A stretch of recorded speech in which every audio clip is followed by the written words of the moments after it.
మన ఎడ్యుకేషన్ సిస్టమ్‌కి, మన ఎంప్లాయ్‌మెంట్‌కి ఉన్నది కేవలం గ్యాప్ మాత్రమే కాదు. మన యూత్ ఫ్యూచర్‌ని మింగేస్తున్న ఒక పెద్ద బ్లాక్ హోల్.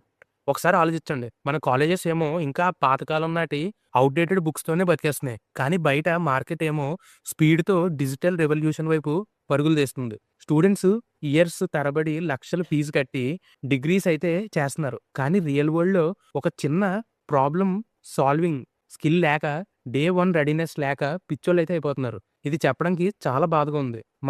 మన ఎడ్యుకేషన్ సిస్టమ్ కేవలం ఆ ప్రాబ్లమ్ ఏంటో చెప్తుంది. వాట్ అనే విషయానికి చెప్తుంది. కానీ కంపెనీస్‌కి అది మనం ఎలా చేసాం, హౌ అనే ఒక ప్రాక్టికల్ నాలెడ్జ్ అనేది మనకైతే ఈ కాలేజెస్ అయితే చెప్పట్లేదు. దీనివల్ల గ్రాడ్యుయేట్స్ అందరూ డిగ్రీస్ చేతిలో పట్టుకొని, అప్పుల భారాన్ని నెత్తిన పెట్టుకొని, అన్‌ఎంప్లాయ్‌మెంట్ అనే ముద్రతో రోడ్ల మీద తిరుగుతున్నారు. ఇండస్ట్రీ లీడర్స్ అండ్ ఇన్‌స్టిట్యూషన్స్ ఇప్పుడు కలిసి ఈ ఔట్‌డేటెడ్ సిలబస్‌ని తగలబెట్టి కొత్త స్కిల్ బేస్డ్ లెర్నింగ్‌ని స్టార్ట్ చేయకపోతే, ఈ గ్యాప్ ఒక పెద్ద లోయగా మారి మన జనరేషన్‌ని మొత్తం నాశనం చేస్తుంది. డిగ్రీ అనేది కేవలం ఒక పేపర్ ముక్కలా కాకుండా అది మన చేతికి పని నేర్పించే ఒక వెపన్‌లాగా ఉండాలి. లేదంటే మనం చదువుతున్న ఈ చదువుకి, మనం చేయాల్సిన ఉద్యోగానికి అస్సలు సంబంధం అయితే ఉండదు. మీ ఒపీనియన్ ఏంటో కింద కామెంట్స్‌లో చెప్పండి.